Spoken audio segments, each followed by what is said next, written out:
माननीय उपसभापति जी, मैं आपका आभारी हूँ कि एक बहुत ही महत्वपूर्ण विषय पर बोलने के लिए मेरे नेता, मेरी पार्टी ने मुझे टाइम दिया है। मैं उनके प्रति आभार व्यक्त करता हूँ।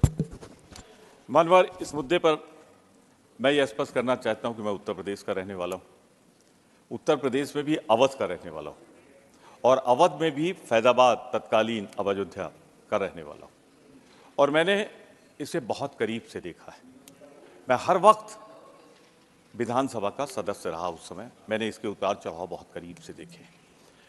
मैं सबसे पहले बिना किसी लाग लपेट के कहना चाहता हूं कि मैं सर्वोच्च न्यायालय के उस निर्णय का सम्मान करता हूं जिस सर्वोच्च न्यायालय के निर्णय से राम मंदिर का मार्ग प्रशस्त हुआ और राम मंदिर बना है। मैं उस न्यायालय के निर्णय का स्वागत करता हूं। फिर आप वक्त देंगे तो बता दूंगा, इस न्यायालय से ही राम मंदिर का निर्माण हुआ, वरना बहुत से ऐसे लोग थे जो चाहते थे ये मुद्दा जिंदा रहे, खून खराबा होता रहे और उसमें वो अपनी सत्ता की गलियारों में सत्ता बनाते रहे। सच्चाई ये मैंने बहुत करीब से देखा। माननीय, उदाहरण भी दूंगा। मैं विधानसभा का सदस्य था। हमारे मुख्यमंत्री, आदर के साथ जिनका नाम लेता हूं, कल्याण सिंह जी थे।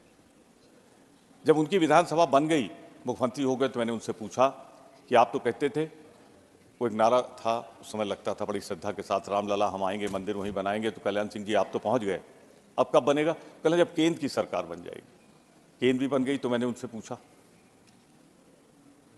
तो बोले कि बाद में बताएंगे। और ये सब विधानसभा की कार्रवाई में अंकित है, तो इसलिए इधर उधर नहीं किया जा सकता। तो सच्चाई तो ये है, दृढ़ता से कहता हूं, अगर राम मंदिर बना है तो सर्वोच्च न्यायालय के निर्णय से बना है, जिसका मैं सम्मान करता हूं। और मैं ही नहीं करता, 140 करोड़ भारतवासी, चाहे जित जाति धर्म के हों, सब सम्मान करते हैं कि राम मंदिर का भव्य निर्माण सुप्रीम कोर्ट के निर्णय की वजह से हुआ, उसका मैं सम्मान करता हूं। पर मैं भगवान राम का पुजारी हूं, शुरू में कह दूं, हिंदू हूं, बताना पड़ता है, हिंदू जहां लिखा जाता है कलम लिखता हूं। सनातन भी हूं, सम्मान से कहता हूं और गर्व से कहता हूं। प्लीज प्लीज बोले, प्रमोद जी बोले।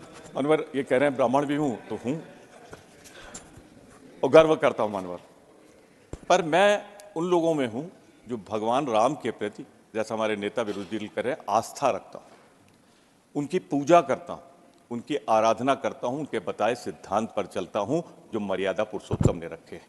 मैं, माननीय उपसभापति जी, मैं भगवान राम का व्यापारी नहीं हूं। जो लोग भगवान राम का व्यापार करते हैं, राजनीतिकरण करते हैं, मैं वो नहीं हूं। मैं, भगवान राम मेरे लिए आस्था का विषय है, मैं आस्था उनके ऊपर प्रदर्शित करना चाहता हूं। मानवर, मैं एक बात जरूर कहना चाहूंगा, ये भारत देश जिसके 140 करोड़ लोगों ने स्वागत किया है, उनमें हर वर्ग, हर धर्म, हर जाति ने त्याग दिया है, बलिदान दिया है, कुर्बानियां दी हैं। इनमें वो लोग बहुत नहीं जिन्होंने अंग्रेजों की चापलूसी और मुखबिरी की हो, आज वो भगवान राम को मानते हैं। मानवर, मैं तो बहुत विनम्रता से कह रहा हूं, और आपसे ज्यादा मुझको कौन समझता है।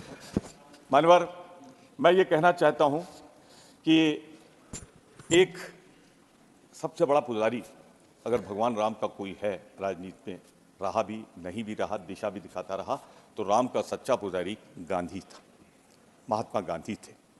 आज महात्मा गांधी को कौन मानता है, ये जग जाहिर है, पर भगवान राम के सबसे बड़े पुजारी गांधी का हत्यारा गोडसे की पूजा करने वाला कौन है, ये भी दुनिया जानती है। आज उन सिद्धांतों पे लोग चल रहे हैं। पर मैं, मेरी चिंता है, मुझे उससे निवारण लेना है, इसलिए मैं कह रहा हूं, मान्यवर, राजनीति से अगर नहीं जोड़ना था तो मैं जितना पढ़ा लिखा हूं, समझदार हूं, मंदिर का प्राण प्रतिष्ठा तब होती है जब मंदिर पूर्ण हो जाता है, पूर्णता को प्राप्त कर लेता है, मंदिर बन जाता है। उसके कई व्यवहारिक कारण हैं कि एक मंजिल बना दो, दूसरे मंजिल पे जाएंगे, फिर मजदूर बनाएंगे, उनके चरण होंगे वहां पे जहां भगवान स्थापित होंगे। मुझे सिर्फ दुख है कि मंदिर के अपूर्ण स्थिति में स्वागत किया गया, अपूर्ण, इनकम्प्लीट, ये ट्रस्ट भी कह रहा है। तो मानवर, इसकी जल्दी क्या थी? कोई कारण है तो उधर से जवाब आ जाएगा। लेकिन जो मैं कारण समझता हूं, क्योंकि मैंने कहा मैं अवध का रहने वाला हूं, मैंने पूछा लोगों से कि ये मंदिर कब बनकर तैयार होगा, तो लोगों ने बताया नवंबर दिसंबर तक हो जाएगा। नवंबर दिसंबर तक होने की हम भी कल्पना कर रहे थे। एक दिन आया कि ये 22 जनवरी को होगा। मैं अचंभित हो गया कि सब कुछ मुमकिन है, कोई है अगर तो। तो शायद कोई तकनीक आई होगी कि पूरा भव्य राम मंदिर जो नक्शा दिखाया जा रहा है, मैं अपने सबूत में भगवान राम के भव्य मंदिर का नक्शा आपको दिखाता हूँ। क्या वो पूर्ण है? क्या पूर्ण मंदिर का प्राण प्रतिष्ठा करके पूरे भारत देश को खतरे में नहीं डाला गया? अगर हिंदू धर्म मानते हैं, लोग कहते हैं अपूर्ण मंदिर की पूजा कर लो, तो वो पूरे समाज के लिए पीड़ादायक होता है, दुखदायक होता है। मैं इसे इससे नहीं जोड़ता कि जिस दिन उन्होंने किया उसी दिन दिल्ली में भूकंप आया था, मैं इससे नहीं जोड़ता उसको। फिर भी लोग तो कहते हैं। पर मैं एक बात जरूर कहना चाहता हूँ, मानवर हिंदू होने के नाते हम सब मंदिर में नहीं जा पाते तो वो बाहर से ध्वजा को प्रणाम कर लेते हैं, जो ध्वजा होती है, आप भी करते होंगे। लेकिन इस मंदिर की ध्वजा कहाँ है? मानवर ध्वजा इसलिए नहीं है कि कलश होता तो ध्वजा होती। बिना कलश के निर्माण कर लिया। तो मैंने कुछ पूछा, गांव वालों से, ज्यादा पढ़े लिखे नहीं थे, भैया ये काहे अपूर्ण मंदिर का उद्घाटन हुआ, ये अवध की बात कर रहा हूं। तो मुझे जवाब ये दिया गया, स्लिप पढ़िएगा नहीं, मैं जानता हूं क्या। मानवर मैंने जब पूछा तो उन लोगों ने बताया क्या भैया तुमको इतना भी नहीं मालूम कि अगर नवंबर में बनता तो चुनाव तो फरवरी मार्च अप्रैल में होने जा रहा है, इसलिए भगवान राम की मर्यादा रहे न रहे, चुनाव की नाव पार हो जाए, इसलिए 22 जनवरी को इसका उद्घाटन किया गया, प्राण प्रतिष्ठा की गई। अब मानवर मैं आगे भी आपसे कहना चाहता हूं, मैंने कहा आपसे अयोध्या का रहने वाला हूं, प्रदेश सरकार में पर्यटन मंत्री रहा हूं। पर्यटन मंत्री के रूप में मैंने राम कथा पार्क का, राम की पैड़ी का निर्माण सरकार की नीति के साथ किया था, जैसे हमने तमाम हिंदू मुस्लिम सिख ईसाई धर्मों के लिए किया था, वैसे वहां भी पर्यटन मंत्री के रूप में किया था। मानवर मैंने सैकड़ों बार जाके मंदिर के दर्शन किए, जहां मूर्ति रखी थी दर्शन किए थे। वारे भगवान राम के पुजारियों, सपने इतने दिखाए और मंदिर बनवाया ले जाकर सैकड़ों मीटर दूर, राम जन्मभूमि पे नहीं बनवाया आपने। ये मैं आपके माध्यम से सदन की कार्रवाई में लाना चाहता हूं। और है एक टीम बना दीजिए, चली जाए सदस्यों की और मौका देख कर आ जाए। राम मंदिर जहां बना है वो जन्मस्थान नहीं, जन्मस्थान से दूर बना, आल पार्टी रहे। चलिए मानवर ये भी हो गया।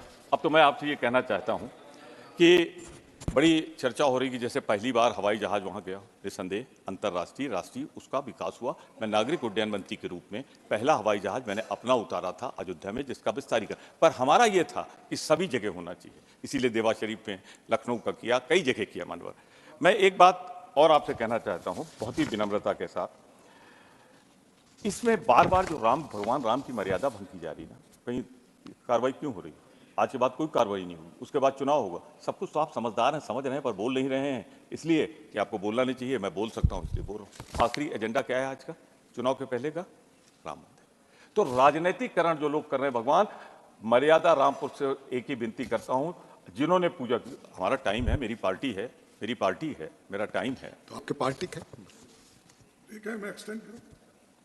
मानवर सिर्फ इतना कहना चाहता हूं, हे भगवान मर्यादा पुरुषोत्तम, उन गोडसे के पुजारियों को माफ कर देना जिन्होंने गांधी की हत्या की है। नहीं, अभी बोलूंगा, मैं अभी बोलूंगा उनकी तरफ। आपका समय पूर्ण हो गया, आपकी नहीं, पार्टी मेरा के समय दूसरे तो अब वक्ता का शुरू समय होगा जाएगा। 24 के बाद।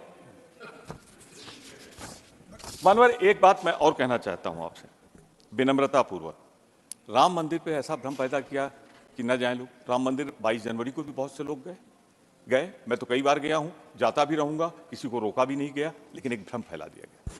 पर एक चीज कहना चाह रहा था, फिर वही हिंदू होने के नाते और ब्राह्मण होने के नाते, वो भी अवध के कह रहा हूं, उसकी पूजा करनी थी, प्राण प्रतिष्ठा करनी थी, तो पुरोहित लोग करते, पुजारी करते। वो लोग क्यों पहुंच गए जिनका कोई दूर दराज तक वास्ता नहीं था? और एक बात और कहूं, कोई अपने ऊपर न ले, किसी का नाम भी नहीं ले रहा हूं, विधि विधान से जितना ब्राह्मण होने के नाते मैं जानता हूं, जब शिलान्यास हुआ था इसलिए दीक्षित जी ने किया था कि उनकी पत्नी उनके साथ थी और किसी की पत्नी नहीं थी वहां। यहां भगवान राम ने जिनका मंदिर बना है, उन्होंने भी मंदिर की जब पूजा जिनकी हम कर रहे हैं, यज्ञ किया था, तो मां सीता की प्रतिमा बगल में बनवा के रखी थी। मानवर हम सीता को ढूंढते रह गए, मुझे कहीं सीता नहीं दिखाई दी। तो सिर्फ इतना ही कहना चाहता हूं कि आपकी नीत और नियत दोनों खराब। जो सुप्रीम कोर्ट ने फैसला दिया उसका सम्मान करता हूं, लेकिन उसके बाद मर्यादा बार बार जो आपने भंग की है, मानवर दुखी मन से उसकी निंदा भी करता हूं मैं, कि आपने चुनाव के लिए भगवान राम को मत पेटी पर रख दिया, इसकी मैं भर्त्सना करता हूं, निंदा करता हूं। बन जाने देते पूरा मंदिर नवंबर दिसंबर में। आपकी पार्टी से एक और वक्ता है, उनका समय कम हो रहा है। उनकी चिंता मुझे है, उनकी चिंता मुझे है, अब मैं पार्टी का डिप्टी लीडर हूं, मुझे उनकी चिंता है और आपसे आग्रह करूंगा कि उनको भी 15 मिनट कम से कम बोलने दें। ये मेरे हाथ में नहीं है, समय अरे पहले से आपके तय हाथ है, में तो आप बहुत जानते कुछ हैं। है। प्लीज हाँ, प्रमोद चलिए, जी, हिम्मत प्लीज, करिए बस आप। प्लीज। मैं आखिरी बात कह के मैं समझ रहा हूं।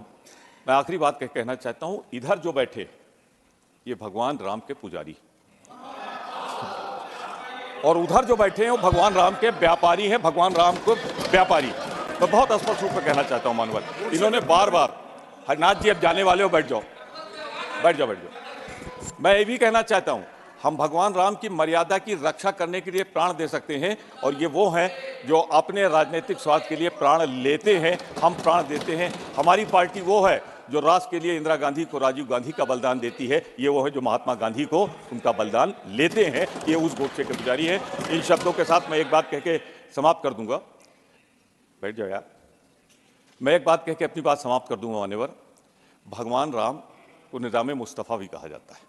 भगवान राम को तो सब मानते हैं, इनको इतनी सद्बुद्धि दे दीजिए कि भगवान राम को ये वाद विवाद का विषय न बनाए, विवादित न बनाए, उस धर्मस्थली को धर्म रहने दे, उस धर्मस्थली को राजनीतिक स्थली न बनाए, और इसीलिए हम 22 को नहीं गए थे। मैं इन शब्दों के साथ बहुत विनम्रता से, आपने जो अधिक बोला आपकी आपने पार्टी मुझे से जा रहा है, कहा, आपने इसके जैसा लिए मैं कहा आपका उसमें आभार मेरे हाथ में कुछ है नहीं।